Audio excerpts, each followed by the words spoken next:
Arkadaşlar merhaba. Bugün size lineer denklem sistemlerinin matris şeklindeki iki gösteriminden bahsedeceğim. Bunlardan birincisi genişletilmiş katsayılar matrisi, bir diğeri ise matris çarpımı şeklindeki gösterimi. Bu konuyla ilgili kafanızda hiç soru işareti kalmaması için videonun sonuna kadar dikkatli dinleyin arkadaşlar.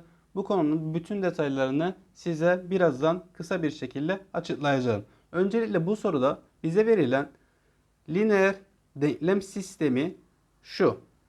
Burada ilk dikkat etmeniz gereken şey lineer denklem sistemi bize düzgün bir biçimde verilmedi. Düzgün bir biçimde verilmedi demek ne demektir arkadaşlar? Mesela burada bilinmeyenlerimize bakalım. x1, x2, x3. Fakat burada eksi 3 var. Eğer bir denklem sisteminde en azından bir tane denklemde sabit bir sayı, sabit sayıdan kastım ne? Buradaki eksi 3. Eksi 3'e biz neden sabit sayı diyoruz? Çünkü bir bilinmeyen içermiyor. Ne x1 var, ne x2 var, ne x3 var. O yüzden bir bilinmeyen içermediğinden buna sabit diyoruz. Ve eğer bir denkleme sahipseniz sabit sayıyı sağ tarafa atmanız gerekir. Yani ben birinci denklemi 2x1 8x2 artı x3 eşittir. Eksi 3'ü diğer tarafa atarsam artı 3 olarak geçer. İkinci denklemde gayet güzel. x1, x2, x3 verilmiş. Bir sabit sayı içermiyor. Yani eksi x1 artı 4x2 ve artı 9x3 var. Üçüncü denklemde 3x1 tamam. 7x3. Burada artı 5 var. Artı 5 sabit sayıdır. Sabit sayıların yeri sağ kısımdır arkadaşlar. O yüzden 3x1 artı 7x3 eşittir. 5'i diğer tarafa atarsak eksi 5 olarak gider. Şimdi burada size tanımları yaparken genişletilmiş katsayılar matrisi ve matris çarpımında A, B demişim. Burada da A çarpı X eşittir B demişim. Peki bu A matrisi, X matrisi, B matrisi kimdir? Çok basit arkadaşlar. A matrisine biz katsayılar matrisi diyoruz. Katsayılar matrisi nedir? Şu. A matrisini yazıyorum. A matrisinde her bir sütun sizin bir bilinmeyenin katsayılarını temsil eder. Mesela A matrisinin ilk sütunu şuraya x1 diye belirteyim. x1'in katsayılarını belirtsin. Yani A matrisi ilk sütunda x1'in katsayılarına sahip olsun. Birinci denklemde x1'in katsayısı kaç? 2. İkinci denklemde x1'in katsayısı kaç? Eksi 1. Üçüncü denklemde 3. Benzer şekilde A matrisinin ikinci sütunu x2'yi temsil etsin. Yani x2'nin katsayıları benim ikinci sütunum olsun. Kaç x2 var? 8. Kaç x2 var? 4. Buraya dikkatli bakın. Bu da bir detay. Burada x2 var mı? Bu 7x3'ün.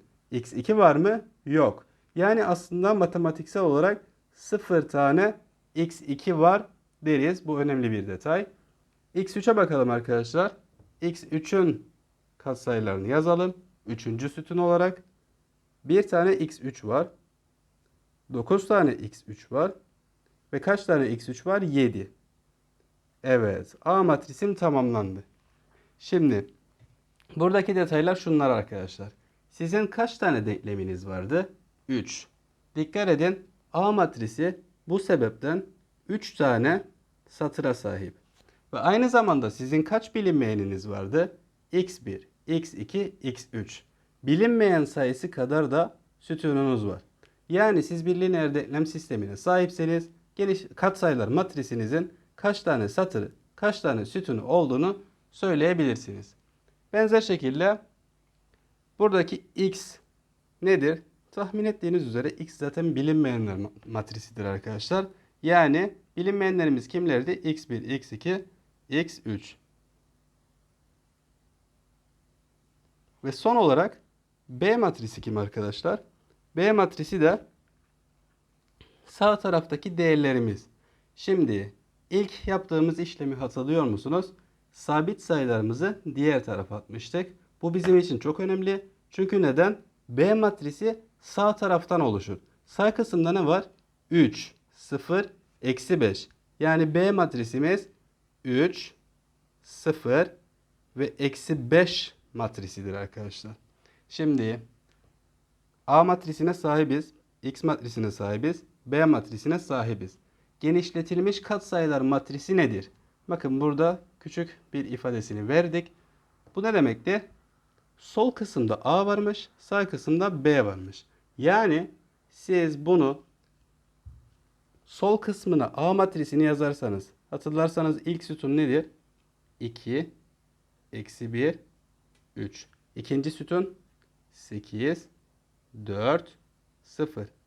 Üçüncü sütun 1, 9, 7. Çizgi ile ayırıyorum. Ve sağ kısımda ne varmış? 3, 0, eksi 5. Evet, genişletilmiş katsayılar matrisi bu lineer denklem sistemi için şudur arkadaşlar. Dikkatli bakın, bu ikisi aynı şeydir. Sadece gösterim farkı vardır.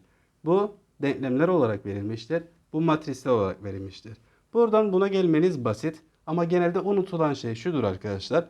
Özellikle eş olan forma geldikten sonra sizin yine bir genişletilmiş katsayılar matrisiniz olur.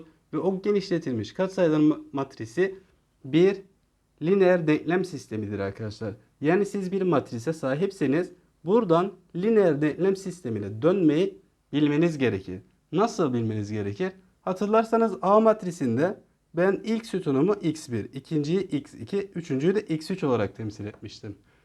Yani şuraya küçük semboller halinde belirtebilirsiniz. Matrisin dışında. Sizin genişletilmiş katsayılar matrisindeki her bir satır aslında sizin bir denkleminizdir. Bu ne demektir? Şimdi birinci satıra bakalım. 2x1, 8x2 ve 1x3 eşittir 3. Yani tam olarak bunu vermez mi? İkinci satıra bakalım. İkinci denklemi verecek mi? Eksi 1x1, evet. 4x2, tamam. 9x3 eşittir 0. Evet, vermiş. Üçüncü denkleme de bakalım. Üçüncü satıra da bakalım. Bakın denklem diyorum çünkü bunu gördüğümde, bu satırı gördüğümde aklıma gelen şey 3x1 artı 0x2. Burada yazılmamış bile. Zaten yazılmaz. 7x3 eşittir eksi 5 denklemi. Yani siz genişletilmiş katsayılar matrisine sahipseniz burada 3 tane sütunum var. 3 tane bilinmeyen demek bu. x1, x2, x3 ve 3 tane satırım var. 3 tane satırım da benim için 3 tane denklem demek. Buradan şuraya da geçiş yapabilirsiniz. Bu genişletilmiş katsayılar matrisiyle ilgili tüm detaylarda zaten çok basit bir şey. Matris çarpımı genelde çok kafa karıştıran bir şey. Neden kafa karıştırdığını bilmiyorum. Ama şöyle çok basit bir şekilde hemen bunu da açıklayacağım. Ax eşittir b. Bu da genelde konularda kullanılan bir denklemdir arkadaşlar. Sizin bu lineer denklem sisteminiz aslında ax eşittir b şeklinde yazılı. Şimdi ax eşittir b nedir? Az önce a'nın katsayılar matrisi olduğunu bulmuştum zaten. 2, 1, 3, 8, 4, 0, 1, 9, 7. X'in de ben bilinmeyenler matrisi olduğunu biliyordum. X1, X2, X3 eşittir neymiş? B. B nedir? 0. Pardon 3, 0, eksi 5. 3, 0, eksi 5. Arkadaşlar bu lineer denklem sistemi bize şunu ifade eder. Ama matematikte şöyle bir şey vardır.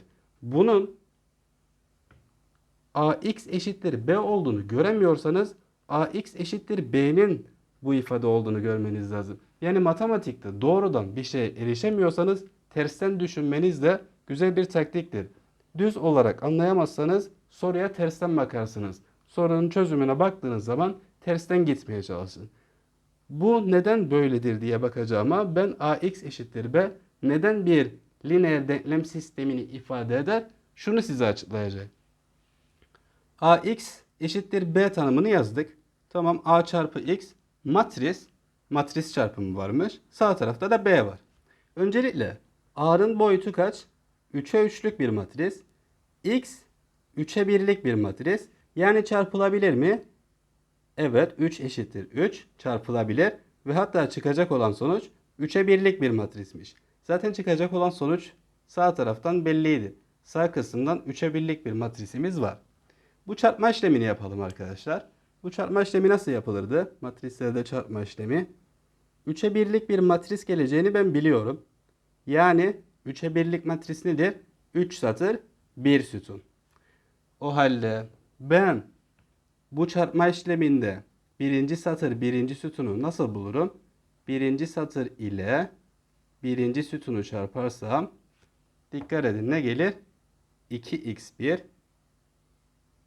8x2 ve 1x3.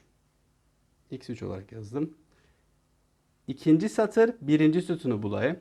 Yani eksi 1, 4, 9 ile x1, x2, x3'ü çarpalım. Şuradan.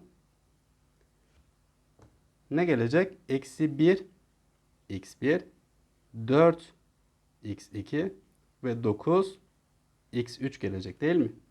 Ve son olarak 3, 0, 7 ile birinci sütunu çarpalım. Ne geldi? 3x1. 0x2'yi yazmadım. 7x3. Sağ kısımda ne vardı? Sağ kısımda zaten B matrisi vardı. Bunu yazdık. Şimdi ne elde ettik arkadaşlar biz? Elde ettiğimiz şey bir matris eşitliği.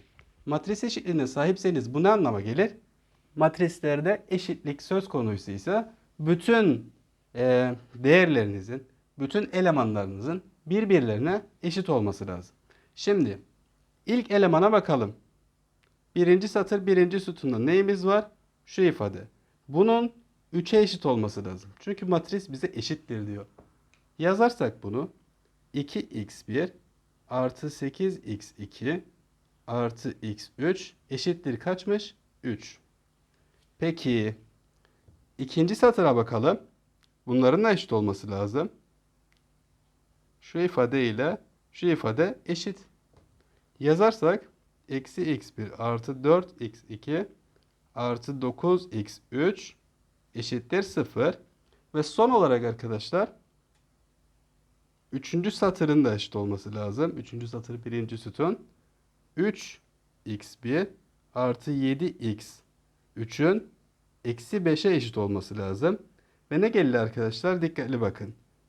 2x1, 8x2, x3 eşittir 3. İkinci satıra bakın aynı. Üçüncü satıra bakın aynı. Demek ki a çarpı x eşittir b benim için bu lineer denklem sistemi demektir. Yani bu lineer denklem sistemi de a çarpı x eşittir b'dir. Bu olayın bütün detayları buydu arkadaşlar. Yani siz lineer denklem sisteminizi isterseniz genişletilmiş katsayıların matrisi ya da isterseniz matris çarpımı şeklinde gösterebilirsiniz. Bütün detaylar bunlar. Çok da kafa karıştırıcı, zor bir şeyler yok bu konu için. Daha fazla lineer cebir videosu izlemek istiyorsanız kanalıma abone olmayı unutmayın.